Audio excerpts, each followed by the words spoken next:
Alright guys, Hayzink here, welcome back to the channel for another Street Fighter Duel video. So in this video we are going to be going over the new trendy Akuma. Just basically looking at his kit, talking about what he seems like he's going to do.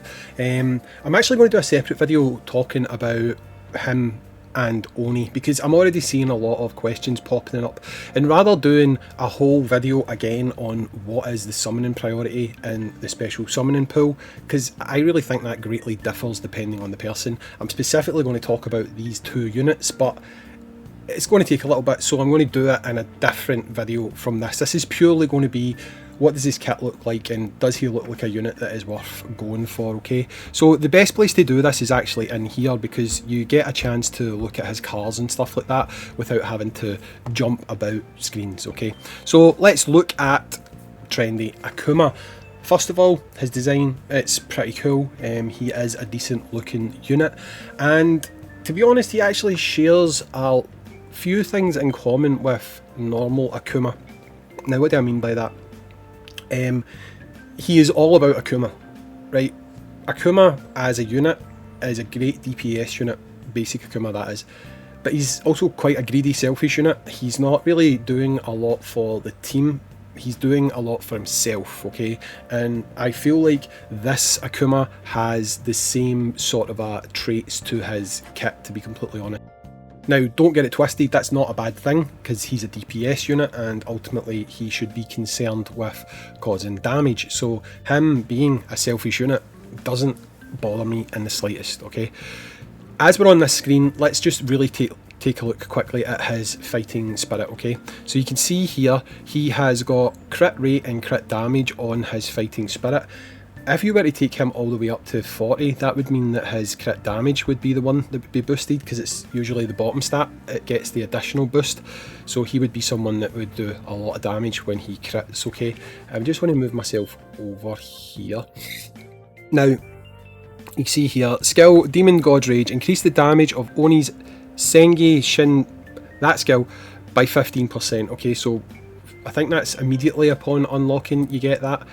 His assist, when the fighter's in assist position, when the assisted fighter unleashes combo 2, refill the super combo gauge by 60. So put him on to someone like standard Akuma, when you're doing your Raging Demon, he's going to get an additional boost on your super gauge. Would that be worth putting him on there for instead of some other units? I guess it depends on what you're doing, to be honest, possibly. Really just depends on what you're doing. Maybe if you're doing like a Chun-Li team or something like that, you might put them there, but I feel like Yin and Yang do that, but better, because it's not restricted to super combo 2. Well, one of them's a trigger and the other one is anytime you super combo, I think, so maybe there's better options than him for support. If we look at plus 10, after unleashing Total Annihilation, increase the crit damage of Kishin Hadouken by 40%. At 20, increase the damage of Shin Senki by 25%, and at 30, after unleashing Total Annihilation, Kishin Hadouken can penetrate all enemies. So what that's basically saying is, when you unlock his, or when you unleash his trigger, okay, when you unleash his trigger, right? So let's look at the name of the skills here. So that one, you can see that's obviously boosted. That one's not boosted. That one does get boosted. So if we go back and look at his fighting spirit again, you'll see that his ideal rotation is going to involve his starting super and his C3, okay?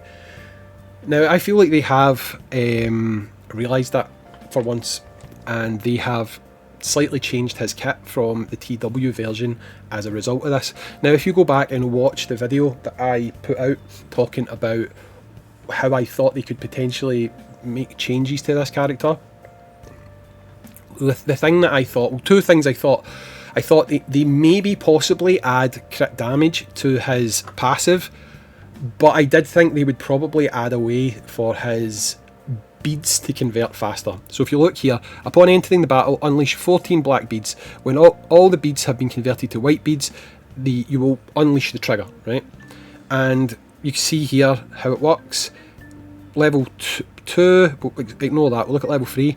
You will increase crit rate by 3% until the end of the battle. Total Annihilation ignores 60% of target's defense. So 14 beads, 3% per bead. I'm not even going to do the math on that, but it's like 40% or something. I don't know. Maybe it's higher. I don't even know. I'm not even going to do it. Right, wait a minute. 30% for 10. 42%? 42% additional crit rate, okay, when you've got all these beads. You will then unleash your trigger, which means there's a high probability that is going to crit, especially if you're doing event content, because obviously you get Battle Lust, where you can get additional crit rate and stuff like that.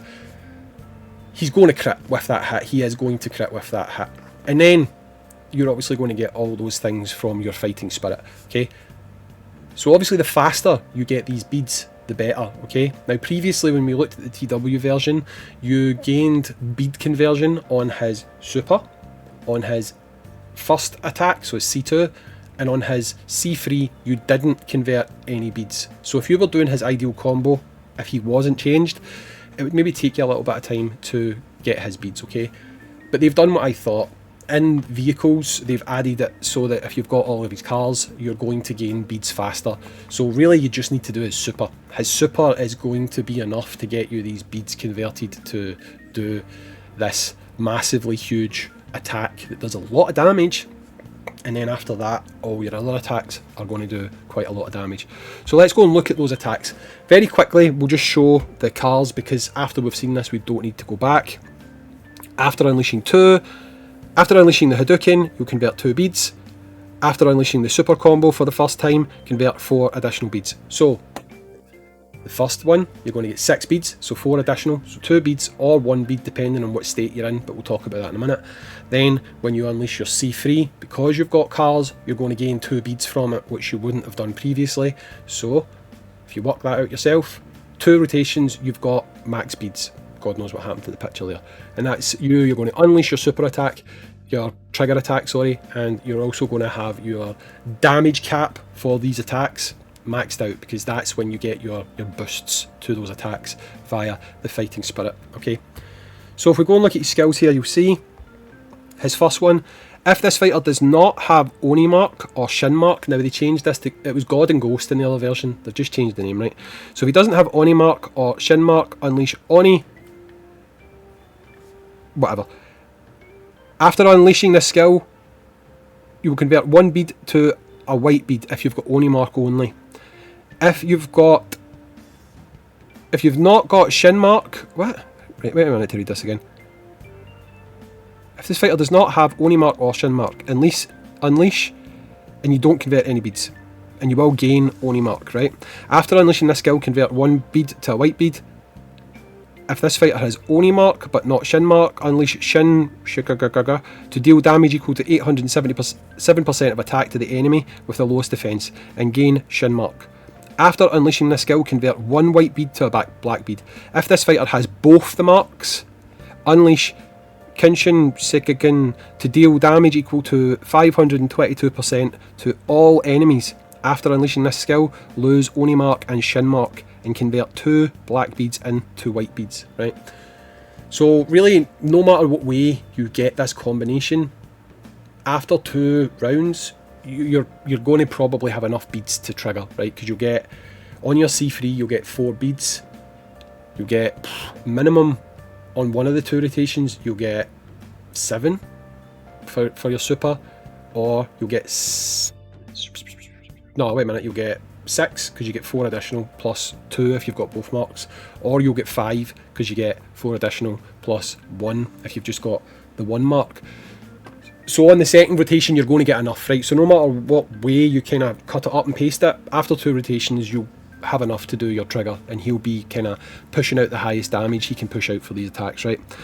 So if we skip ahead here, you can see that the damages are boosted to 704, 928 and 600 depending on the state, and you will have immunity when unleashing any of them if you're at level 3.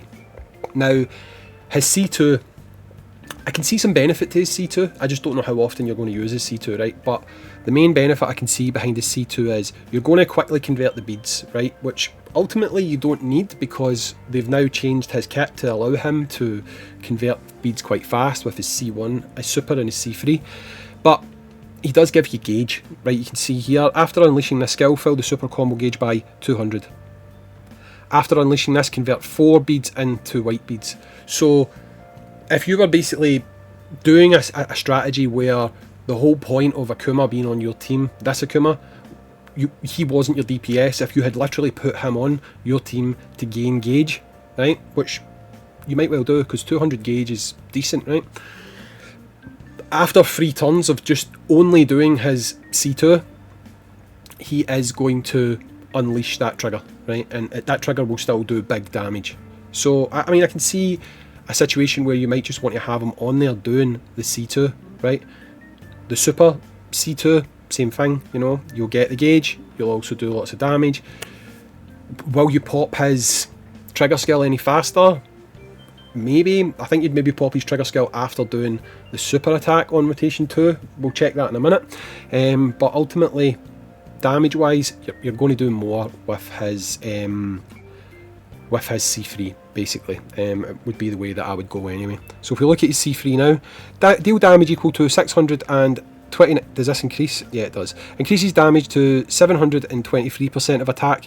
Each black bead increases the damage bonus of this skill by 6%. So, remember here, with his kit, you are very quickly going to get 14 beads, right?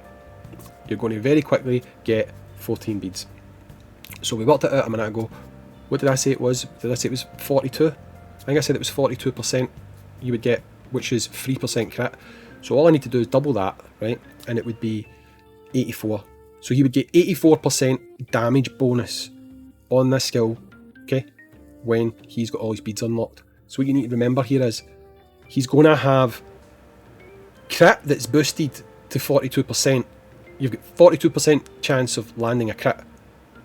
But he's also, at that point, because he will have all of his beads unlocked, he's also going to do 84% more damage on this skill.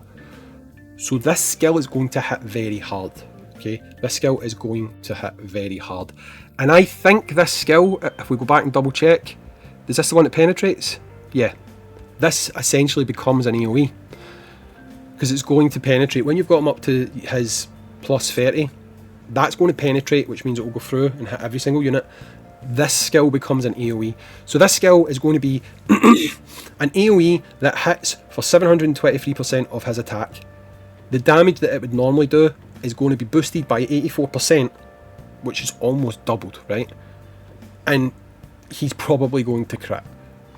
This is definitely going to be his go-to move. This is going to do a hell of a lot of damage, right? And obviously, if you've got soul power, you can see there, he's going to do more. I don't think he's got an exclusive. Has he got an exclusive? Don't think he's got an exclusive. No, which is weird. I mean, he should have an exclusive. Let's just double check that. Has he actually got an exclusive? He should have an exclusive. They haven't given him an EX. Oh, they have given him an EX move, right? I didn't even notice he's got an EX move. We'll not look at that. But what is his exclusive though? Resonance. Total Annihilation ignores 80% of target's defense, and it can be applied to normal Akuma. So does that mean normal Akuma's one will give him a boost as well? Because that's a bit unfair if not. It does. Total Annihilation ignores 80% of target's defense. So when it comes to resonance here, you can equip either. That's nice. You can equip either to get his resonance, right? So overall, what do I think of the new Akuma? I think he is a very solid DPS. I think he's a very good unit. I think he has the same drawbacks as Akuma, which, is it a drawback? I don't know, to be honest. He doesn't do a lot for the team, but where you use this guy in the likes of PvP and stuff like that, I feel like he's probably going to have a lot more benefit than standard Akuma. Reason being, his super attack, depending on what marks you've got, they're able to be or function as AoEs. His C3, if you've got him leveled correctly, as in you've put his fighting spirit and stuff into him, it's essentially going to become an AoE. His trigger, it's an AoE. They do big, huge damage. I think this guy could be a bit of a menace in certain content for sure. Definitely for sure, I think he could be a little bit of a menace. And if you are looking for a new unit to target, to go for, and it's a DPS unit you need that could function in things like PvP, maybe help you in showdown mode and stuff, I do think Akuma, this new Akuma, is definitely a good shout.